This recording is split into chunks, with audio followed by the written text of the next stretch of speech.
Vamos a leer en Primera de Pedro, capítulo 2, versículo 9.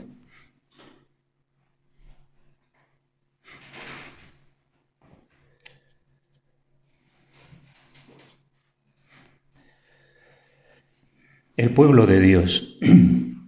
Mas vosotros sois linaje escogido, real sacerdocio, nación santa, pueblo adquirido por Dios, para que anunciéis las virtudes de aquel que os llamó de las tinieblas a su luz admirable.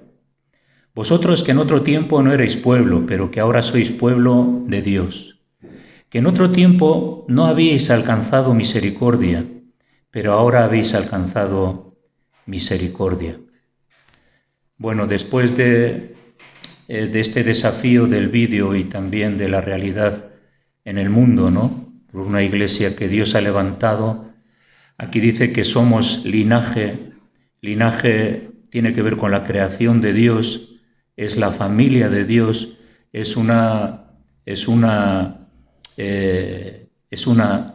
linaje con una nobleza especial. Porque aquí cuando habla de linaje habla de algo noble, algo realmente digno, algo realmente grande. Y pensando que somos un pueblo de Dios alrededor del mundo, los que ya han pasado y han dejado esta tierra y han dejado de peregrinar y están en la presencia del Señor, pero hasta que el Señor venga todavía sigue siendo un pueblo, generación tras generación, naciones tras naciones, ¿no? Y somos esa nación santa y ese pueblo adquirido por Dios. Dice que nos llamó de las tinieblas a su luz admirable. Bueno, la realidad que vemos en la Biblia es una realidad de que tiene que ver que las tinieblas y la luz siempre están en constante guerra, ¿no? Siempre hay la tirantez del mundo de las tinieblas y la tirantez del mundo de la luz. No hay nada, cosa media. O bien la Biblia dice que estábamos en las tinieblas, pero ahora somos luz. A las tinieblas no le gusta la luz, y la luz no quiere mezclarse con las tinieblas. Entonces, ahí está la tremenda lucha espiritual que tiene que ver con la realidad que vemos alrededor del mundo, ¿no? Y eso nos habla de la realidad espiritual que hace que las personas que confiesan el nombre de Jesús, pues a veces sean atacadas, ¿no? Primera epístola de Juan, capítulo 1, versículo 5, dice: este es el mensaje que hemos oído de él y os anunciamos.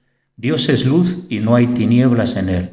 Si decimos que tenemos comunión con él y andamos en tinieblas, dice, mentimos y no practicamos la verdad. Pero si andamos en la luz como él está en luz, tenemos comunión unos con otros y la sangre de Jesucristo nos limpia de todo pecado. Si decimos que no tenemos pecado, nos engañamos a nosotros mismos y la verdad no está en nosotros. Si confesamos nuestros pecados, Él es fiel y justo para perdonar nuestros pecados y limpiarnos de toda maldad. Esta es la realidad de las tinieblas. Si las personas que andan en tinieblas no quieren venir a la luz para que sus obras no sean reprendidas. Bien dice, ¿no?, el Evangelio de Juan también eso, ¿no?, con respecto a esa realidad que las personas que están en las tinieblas no quieren que su conciencia se despierte y tengan la convicción de que tienen que volverse a Dios. Y a veces lo que hacen es tomar una actitud de menosprecio, de rivalidad, de ignorancia y todo lo que tiene que ver con la lucha cristiana, ¿no? El Evangelio que produce dificultades cuando es confesado, cuando es predicado. Y aquí, por ejemplo, siempre desde el Antiguo Testamento vemos que hay esa lucha, ese conflicto espiritual, ya desde la generación de Enoc, que caminó con Dios, pero la otra generación, la generación que no era de Enoc, luchaba contra la generación de Enoc, la luz y las tinieblas. Y en las épocas de Esdras, cuando el pueblo, después de estar cautivo 70 años en Siria, pues tuvieron que reponer toda la obra, ¿no? Y vemos que había muchos adversarios, había mucha gente que no quería edificar, que los judíos edificarían de nuevo en su pueblo, que no volverían, ¿no? Querían desecharles, no querían que el Dios que ellos traían sería adorado y sería levantado, porque entraba en conflicto con mucha idolatría, entraba en conflicto con muchos aspectos de muchos pecados horrorosos en la sociedad de Canaán, ¿no? Entonces, ellos quisieron mezclarse, ¿no? Entonces, aquí los adversarios dicen, bueno, dejadnos edificar con vosotros, porque también buscamos a vuestro Dios. Pero sin embargo, a veces esa mezcla que tiene que ver con una fe no bíblica y que con la fe que a veces algunas personas tienen, pero luego su vida personal no corrobora con eso, es como una mezcla que los judíos no quisieron edificar con los enemigos de Judá. Bien dice que los enemigos de Judá. Judá siempre ha tenido muchos enemigos. El otro día hablamos el domingo pasado en introducción a la predicación sobre la persecución a Israel, ¿no? Los enemigos de Dios, los enemigos de Israel. Israel es el pueblo de Dios. Y las promesas que Dios tiene sobre Israel tienen que ver con los últimos tiempos. Y esos últimos tiempos se van a ir materializando en la medida que el pueblo judío va a ir volviéndose a Dios y va a dejar de creer, de esperar todavía al Mesías. El Mesías ya vino y ellos lo van a reconocer. Entonces siempre hay esa lucha, ¿no? Dice aquí que el pueblo de la tierra, Esdras 4:4, dice que intimidó al pueblo de Judá y lo atemorizó para que no edificara. Dice que sobornaron. El versículo 6, escribieron acusaciones. Constantemente esa lucha, no querían que el pueblo de Israel volvería a levantar el templo, la adoración a Dios y que los propósitos de Dios se cumplirían en su vida. También en el versículo 12 les dice que se quejaban al rey, ¿no? Diciéndole, edifican la ciudad rebelde y mala. Siempre hay muchas acusaciones hacia los judíos y transgiversación de la verdad. ¿Por qué? Porque en la sociedad el mundo de las tinieblas no quiere el mundo de la luz. Y cuando el mundo de la luz prospera y el Evangelio es predicado, los poderes de las tinieblas se movilizan para que eso no se lleve a cabo. Hace 2 años, en la última campaña antes de la pandemia que tuvimos, compartí con los hermanos que cuando pedimos los permisos para predicar el Evangelio en las calles, y ahí estuvimos en algunas calles, ¿no?, de algunos pueblos de la zona, pues encontramos más dificultades que nunca. Un permiso. Cualquiera pide un permiso y se lo dan. Pero es un permiso que tiene que ver con la proclamación del Evangelio, y ese es el problema. Que a veces las instituciones, las personas que están en las tinieblas, no les gusta que el Evangelio sea predicado en su pueblo. Y entonces, muchas dificultades. Pero bueno, el Señor al final nos dio la victoria tremenda a última hora. Yo pensaba que ya no podíamos predicar, ¿no? Bueno, pero Dios se glorifica también, ¿no? Y el Señor estaba con ellos y al final edificaron la obra. Claro que sí que la obra a veces se obstaculizó, se paró por algún tiempo, pero al final los propósitos de Dios se llevaron a cabo. Incluso aquí vemos en el versículo 23 que les hicieron cesar con poder y violencia. Esto es lo que hacen a veces algunos países, las estructuras mentales, ideológicas, políticas, religiosas, usan la violencia para intimidar. Ahora, las armas de la luz son diferentes. Las armas de la luz no usan la violencia. Bien dice la Biblia que nuestras armas no son carnales, sino poderosas en Dios para destruir fortalezas. Ahora, ahí se refiere en Efesios 6, ¿no? Se refiere a que el creyente no tiene que levantar su mano violenta contra aquellos violentos. A veces en la historia, desgraciadamente, un sector de la Iglesia lo ha hecho o lo puede seguir haciendo, pero ese no es el plan de Dios. Cuando Juan y Santiago le dijeron a Jesús, bueno, Jesús, oramos que caiga fuego del cielo contra los samaritanos. Y Jesús les dijo, vosotros no sabéis de qué espíritu sois. Yo he venido para salvar, no para destruir. Y entonces, cuando Pedro le cortó la oreja al siervo del centurión que le iba a coger a Pedro, Jesús le dijo, guarda tu espada, porque el que espada mata, a espada morirá. No uses la violencia. Ahora, ¿cuáles son nuestras armas espirituales, poderosas en Dios para destruir fortalezas? Es la oración.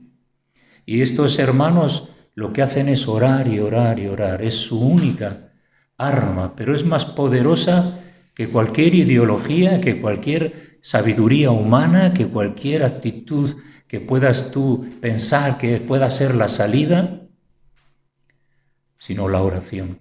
Y a través de la oración ellos ven auténticos milagros.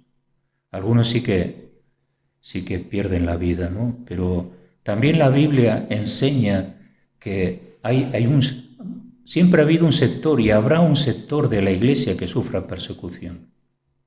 Nosotros no la hemos sufrido a ese nivel, pero sí que otros la están sufriendo. Ahora, ellos tienen un gran privilegio, que luego lo vamos a ver, ¿eh? Por eso es importante que nosotros conozcamos también la palabra de Dios, ¿no? Hechos 4:18, vamos a leer, no nos va a dar tiempo a leer versículos interesantes, pero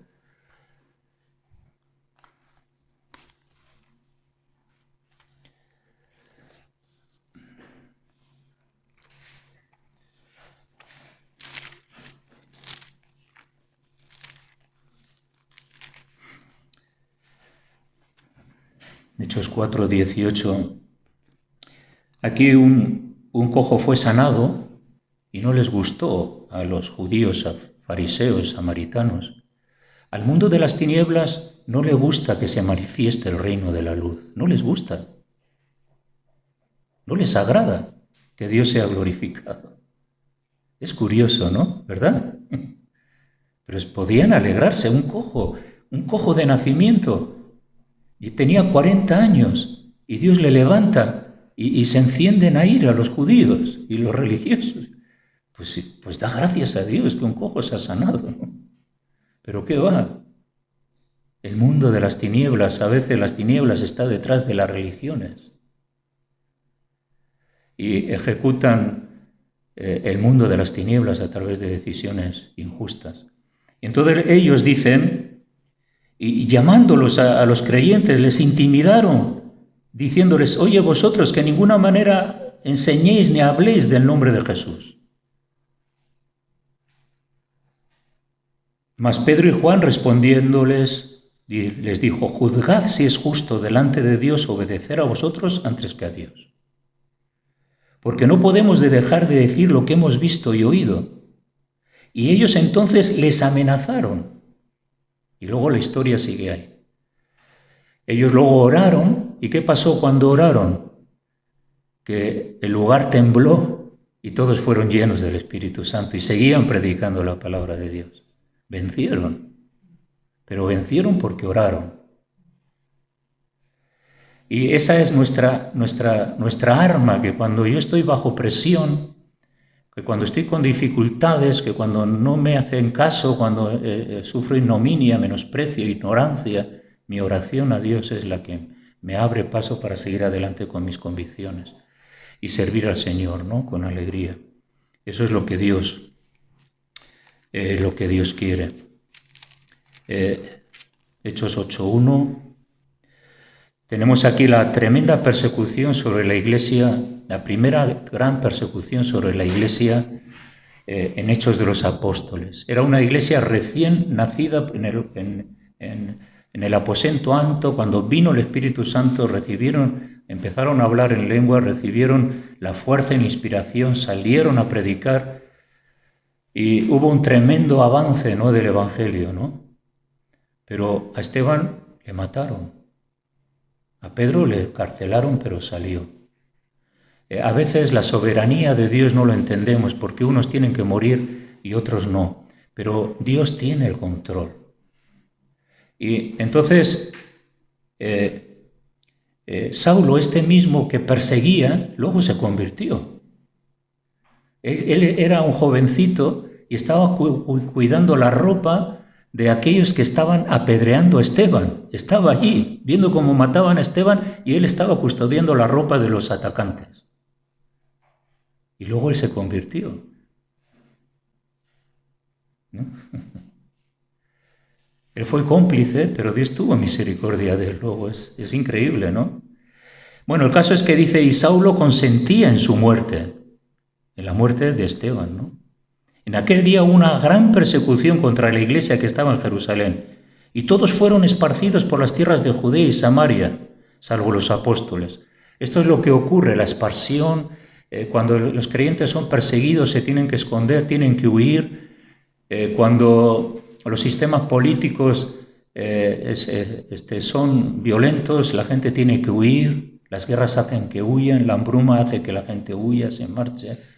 Todo eso, ¿no? Pero uno, si lleva el Evangelio en su corazón, ¿no?, pues también luego puede ser útil, porque luego vemos que el Señor sí que le siguió dando la victoria en relación a eso, ¿no? Mateo capítulo 5, versículo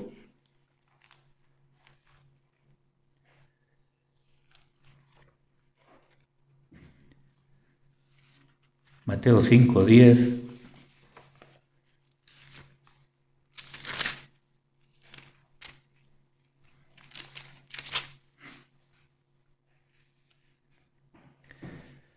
Cuando Jesús está predicando el Sermón del Monte, donde aquí este Sermón del Monte tiene casi toda la teología y toda la enseñanza de Jesús en el Nuevo Testamento.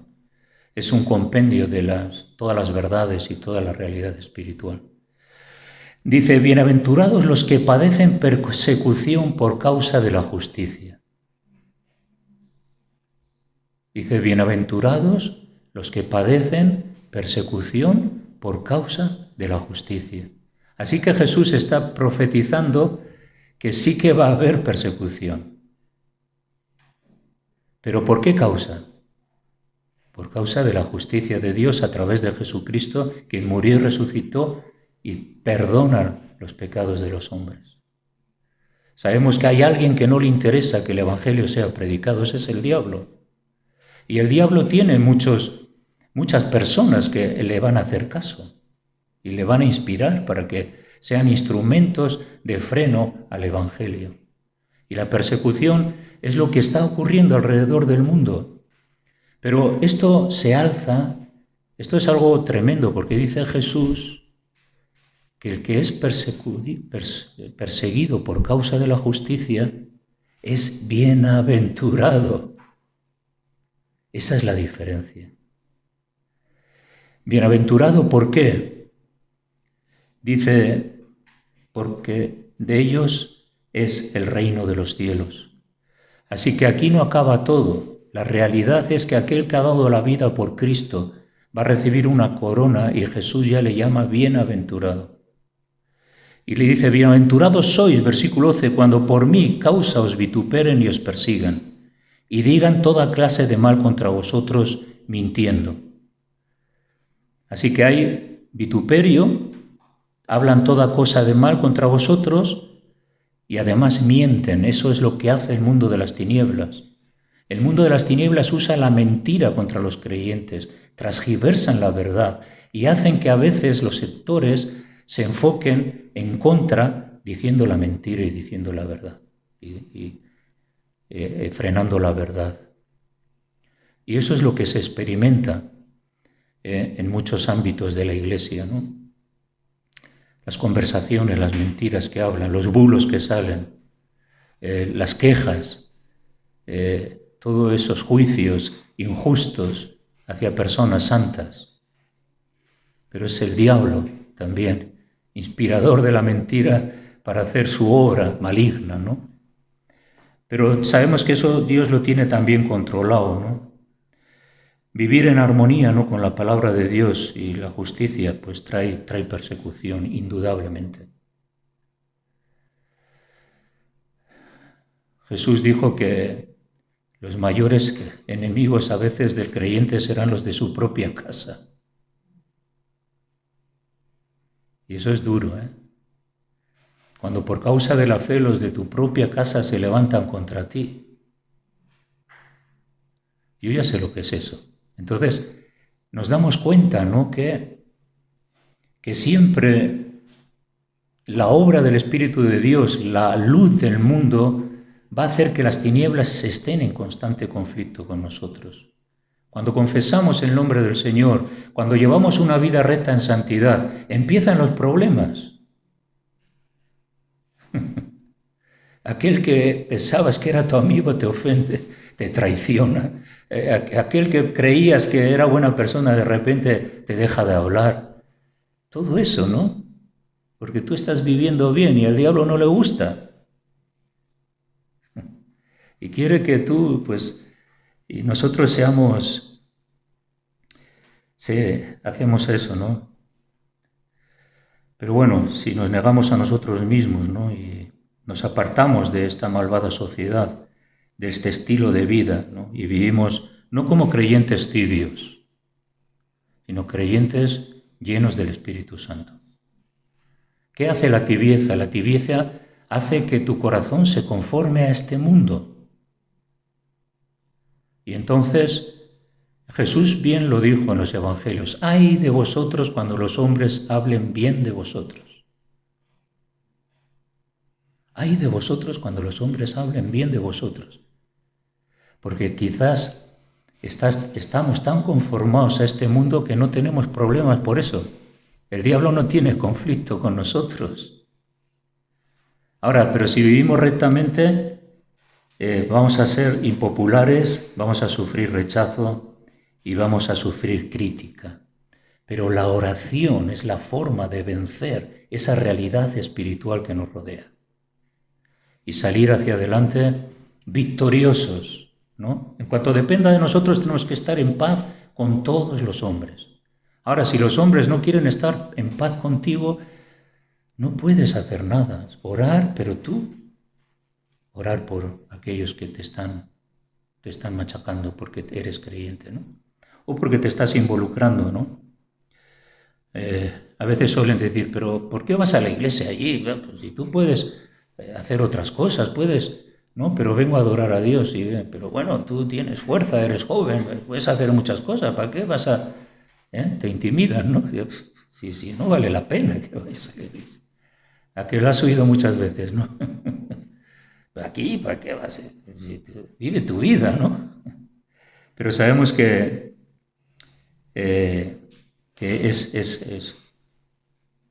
nos da esa cierta persecución, ¿no? Pero hay recompensa para los que sufren, padecen. En Apocalipsis habla de un sector en el cielo que dieron su vida por Cristo. Y ahí están muchos creyentes esperando el final de la redención y esperando que su muerte aquí en vida, por causa del Evangelio, puedan recibir esa recompensa y esa bienaventuranza que habla Jesús aquí, ¿no? 13:21 en el mismo Evangelio de Mateo habla del trigo y la cizaña. La cizaña está, 13:24, la cizaña es algo que crece con el trigo y la cizaña siempre está. La cizaña quiere crecer, quiere su lugar, quiere su protagonismo. El diablo quiere su lugar en el corazón del hombre, quiere su protagonismo en el mundo. El diablo quiere que se le adore, que se le ensalte. Y el diablo lo que quiere es que el hombre no sea salvo. Entonces, él va a hacer todo lo posible para que el Evangelio no sea predicado. Eso es lo que hicieron los judíos cuando hemos leído antes, que estaban diciéndoles, hablar de todo lo que queráis, pero no habléis de Jesús. Cree todo lo que quieras, pero no hables de Él. Ahí vemos la semilla, ¿no? El conflicto espiritual que hay entre la luz y las tinieblas. Juan 15,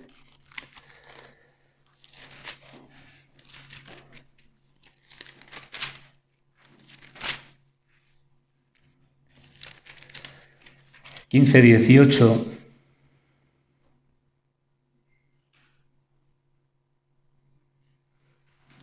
Perdón, no.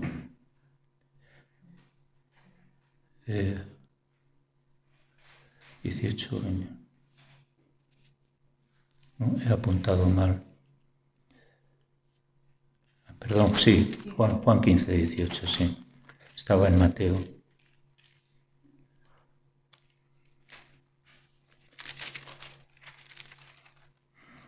Cuando Jesús está hablando también de esta realidad, dice 15, 18, si el mundo os aborrece, sabed que a mí me aborreció antes que a vosotros.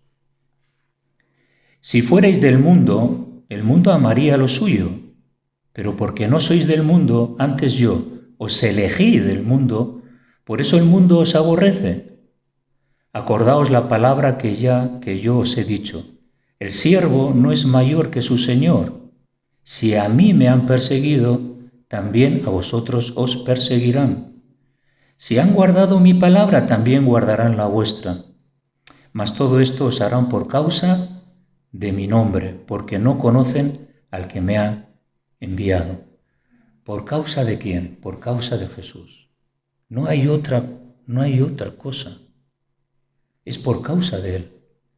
Y el mundo de las tinieblas es tan real y se da y percibe el creyente que se mueve en Dios, lleno del Espíritu Santo, el creyente que comparte el Evangelio, el creyente comprometido, el mundo de las tinieblas lo sabe.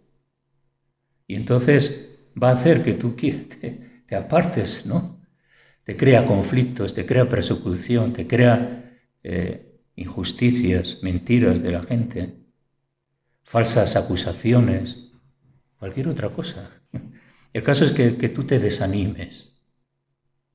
Pero tenemos que ser conscientes de que es parte de la bendición, sí, pero parte es la realidad de ese conflicto espiritual que vivimos.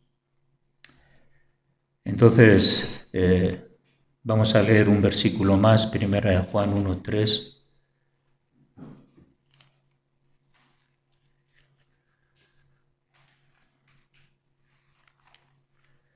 Hay más versículos que nos pueden ayudar, pero vamos a acabar.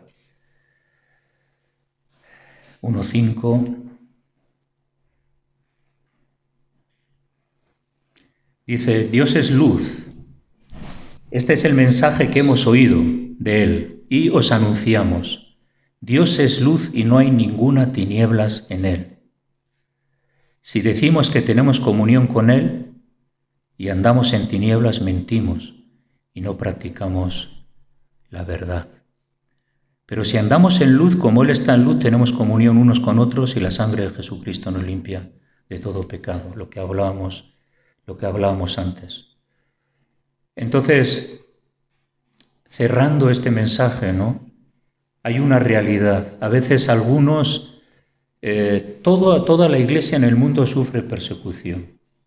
Y también la iglesia tiene armas espirituales para hacer frente al poder de las tinieblas. Y la iglesia ejecuta autoridad espiritual para que el diablo sea vencido. Así como el diablo lucha, la iglesia tiene que luchar en oración. Orar, ¿por qué? Por nuestros familiares, por personas que están enfermas, situaciones diversas. Es la oración enfocada, es la que hace que el diablo pierda su autoridad y el mensaje de la luz de Dios traiga resultados en el ámbito normal y natural. Jesús cuando murió dijo, yo ya veía a Satanás descender del cielo. Jesús le venció en la cruz. Y es su victoria la que nosotros tenemos. Por lo tanto, siempre que haya un conflicto, a veces queremos en las dificultades y en los conflictos, queremos darnos razones de que tengo la verdad, de que yo soy la víctima y tal. Ora y pide a Dios liberación. Y pide a Dios que el poder del diablo se rompa, que las personas entiendan, acepten que son injustas y lo son contigo, ¿no? Etcétera, etcétera, ¿no? La oración. Entonces, la persecución es una realidad. No siempre, a nosotros no nos toca tener esa persecución violenta físicamente. Hay de estos 50, 54 países, hay países que tienen una persecución moderada, que se puede más o menos llevar, pero hay otros que no, que es una persecución fuerte. Y, sin embargo, nuestra persecución quizás no pueda ser violenta o no pueda ser con dificultades en cuanto a físicas o presión de ciertas acusaciones firmes, pero a veces la ignorancia, la gente te ignora y ya está. Y también la realidad de una sociedad con muchos pensamientos intelectuales en contra del Evangelio.